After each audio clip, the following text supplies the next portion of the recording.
students. Today we discuss about human geography.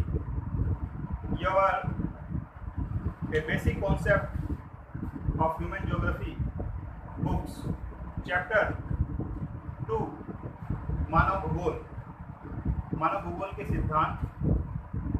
इसमें हम आज बात करेंगे मानव भूगोल, मानव विकास, ह्यूमन डेवलपमेंट क्या है, मानव विकास के मूल स्तंभ क्या हैं, मानव विकास क्यों आवश्यक है, मानव विकास किस किस कारण से होता है, क्यों आवश्यक है, और मानव विकास के कारण हम किन मूलभूत आवश्यकताओं की पूर्ति करते हैं।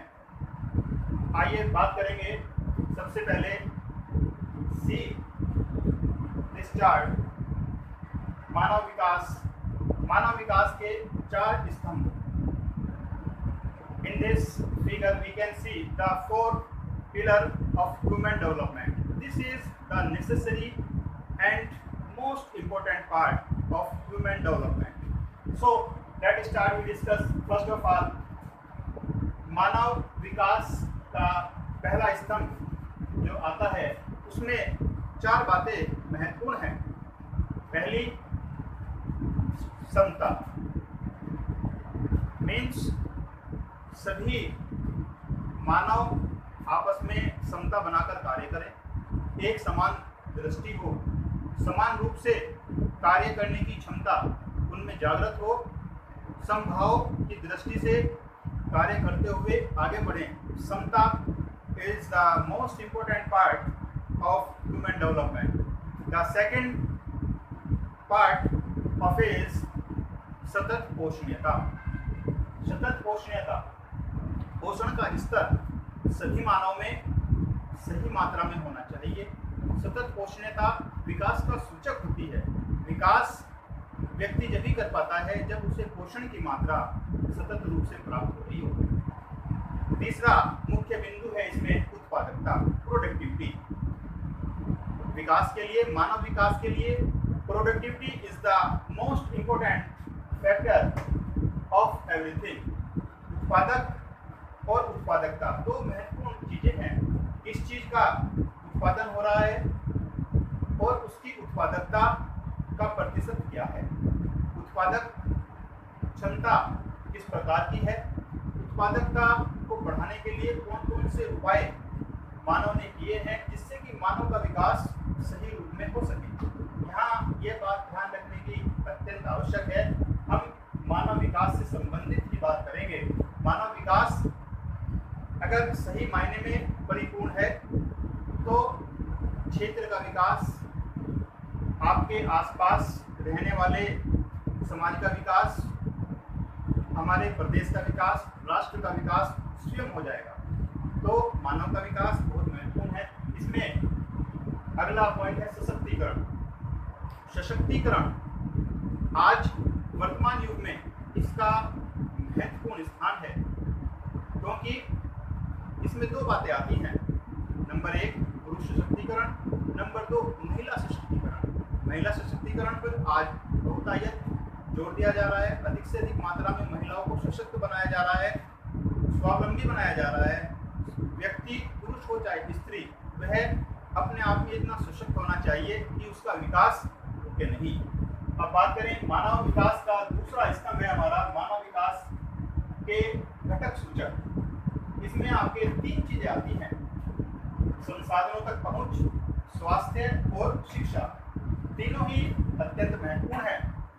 क्योंकि संसाधनों तक पहुंच होना मानव विकास के लिए बहुत जरूरी है। अगर आप किसी भी चीज के लिए विकास कर रहे हैं या सपोज करें आप कोई इंडस्ट्री सेटअप कर रहे हैं तो उसके लिए आपको भरपूर मात्रा में संसाधन चाहिए। दूसरी बात आती है स्वास्थ्य। स्वस्थ व्यक्ति ही विकास का सूचक होता है। दूसरे शब्दों में बहुत पुरानी कहावत है, स्वस्थ मस्तिष्क में ही, स्वस्थ शरीर में ही स्वस्थ मस्तिष्क निवास करता है। आगे बात करें हम स्वास्थ्य। अगर व्यक्ति स्वस्थ है तो उसके सारे काम स्वस्थ स्वास्थ्य की बात करें तो वर्ल्ड हेल्थ ऑर्गेनाइजेशन जो स्वास्थ्य को लेकर कार्य करता है पूरे विश्व में, और स्वास्थ्य सभी व्यक्तियों का सही रहे इस पर अनेक योजनाएं भी संचालित करता है, चाहे वह विभिन्न राष्ट्रों के माध्यम से हो, चाहे भारतवर्ष की बात लें तो भारत सरकार के माध्यम से, केंद्र सरकार के माध्यम से, राज्य सरकार के माध्यम से। स्वास्थ्य सबसे महत्वपूर्ण चीज है। जहां जिन देशों में मानव विकास सूचकांक अधिक है उसकी अभी हम बात करेंगे अगले पॉइंट में। तो बात करते हैं हम, स्वास्थ्य अत्यंत महत्वपूर्ण है मानव विकास के लिए। तीसरी चीज है शिक्षा, एजुकेशन। अगर व्यक्ति स्वस्थ है तो वह कार्य करने में स्वस्थ रहेगा, उसके सभी कार्य सफल होंगे। शिक्षा महत्वपूर्ण स्थान रखती है, बेसिक शिक्षा, और उसके बाद आपकी उच्च स्तर की शिक्षाएं ये महत्वपूर्ण स्थान रखती हैं। शिक्षा मानव को ही नहीं क्षेत्र को भी शिक्षित करती है, उसको बलवती बनाती है। शिक्षा के माध्यम से मानव का मस्तिष्क विकास संपूर्ण होता है, और जब व्यक्ति का मस्तिष्क विकास संपूर्ण होता है तो वह आगे की ओर अग्रसर होना प्रारंभ होता है। So these are the most important factors in human development: the approach to resources, health and education. Now we discuss about the third factor is the indicators of human development. मानव विकास सूचकांक। मानव विकास सूचकांक में हमारे 3 मुख्य सूचकांक हैं। नंबर 1 उच्च सूचकांक, number 2 मध्यम सूचकांक, और नंबर 3 निम्न सूचकांक। ये 3 सूचकांक हमारे विश्व में पाए जाते हैं। वर्ल्ड हेल्थ ऑर्गेनाइजेशन की रिपोर्ट के अनुसार मानव विकास इन 3 सूचकांकों पर निर्भर करता है। किसी भी देश में होने वाला मानव विकास, सबसे पहले उच्च सूचकांक का जो इंडिकेटर्स है वो 0.8 से ऊपर। जिन देशों में मानव विकास उच्च सूचकांक के स्तर पर पाया जाता है वो देश उच्च स्तर की श्रेणी में आते हैं। इसमें 57 देश सम्मिलित हैं, पूरे विश्व में इसमें 57 देश सम्मिलित हैं, और इन देशों में सूचकांक का स्तर 0.8 से ऊपर है। मानव विकास सूचकांक का अर्थ हुआ हर पहलू में, हर दृष्टि में व्यक्ति का सूचकांक, व्यक्ति का स्तर, मानव का विकास वो उच्च स्तर का है, चाहे वह स्वास्थ्य हो, चाहे शिक्षा हो, चाहे रहन सहन का स्तर हो। किसी भी चीज को देखें तो वहाँ मानव विकास अत्यधिक उच्च पाया जाएगा। और अब बात करें मध्य सूचकांक। मध्य सूचकांक के अंतर्गत विश्व के लगभग 88 देश सम्मिलित हैं। इस सूचकांक में 0.5 से लेकर 0.799 मध्यम सूचकांक का स्तर पाया जाता है।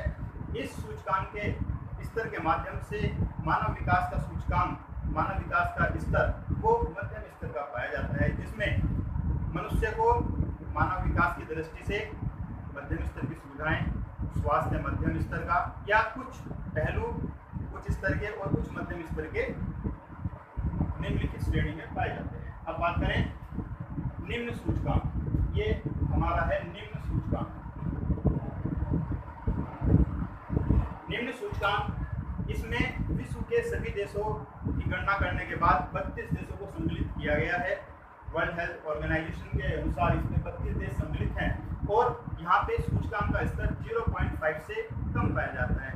इट मीन्स जो मानव विकास का स्तर है वो निम्न स्तर का होता है, चाहे उसमें स्वास्थ्य की सेवाएं हों, चिकित्सा सेवाएं हों, शिक्षा की सेवाएं हों, सुरक्षा की दृष्टि से यहाँ पे मानव विकास निम्न स्तर का देखा जाता है। तो ये हमारे हो गए मानव विकास सूचकांक के स्तर। उपागम की चर्चा हम अगले भाग में करेंगे। धन्यवाद।